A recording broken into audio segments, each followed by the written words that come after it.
على عكس منهج الإسلام الذي دعا إلى إعمار الأرض، ينبني منهج داعش على تدمير العمران البشري والحضارة الإنسانية. فقد مرت حضارات وشعوب على المنطقة من كل ملة ودين دون أن يتجرأ أحد على مس ما تركه الأقدمون، إلى أن حلت داعش لتأتي على الأخضر واليابس.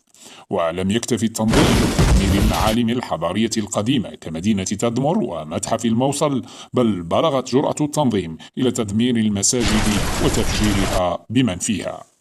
دمر التنظيم في مناطق سيطرته عددا كبيرا من المساجد التي تمثل تراثا كبيرا للعراقيين والسوريين، ودمر على الخصوص أهم المساجد في مدينة الموصل العراقية وأقدمها، كما عمل على إفراغها، حيث وصل عدد المساجد المفجرة إلى 10. وتناقض تصرفات داعش الأدبيات الإسلامية، حيث حديث رسول الله صلى الله عليه وسلم: من بنى لله مسجدا بنى الله له مثله في الجنة. لكن داعش يستمر في إجرامه الذي يرتكبه ضد الحجر والبشر، ويواصل نسف التاريخ والقضاء على كل تراث مر على أرض الرافدين وبلاد الشام. فالتنظيم يرى في المساجد التراثية أعداء له ولما يريد فرضه من ممارسات وفق تأويله وهواه.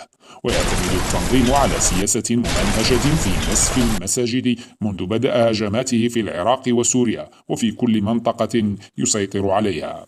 ويعتبر مشهد نسف مسلح التنظيم لأحد أقدم المساجد في مدينة الموصل بمحافظة نينوى العراقية أكبر فاجعة يتعرض لها التراث الديني في المنطقة.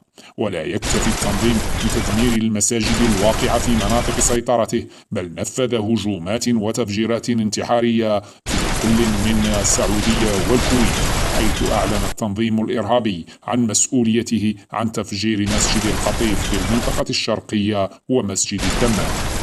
نهج تفجير المساجد وتدميرها يثبت بالملموس أن الدوافع الدينية هي آخر ما يفكر فيه التنظيم، وهو ما جعل رابطة علماء المسلمين تعتبر استهداف المساجد دلالة على ضلال المسؤولين عن هذه الأفعال، وإن على من انتسب إلى هذا الفعل إعلان البراءة منه، لأن استباحة الدماء المعصومة من أي ملة أو طائفة قتل للنفس التي كرمها الله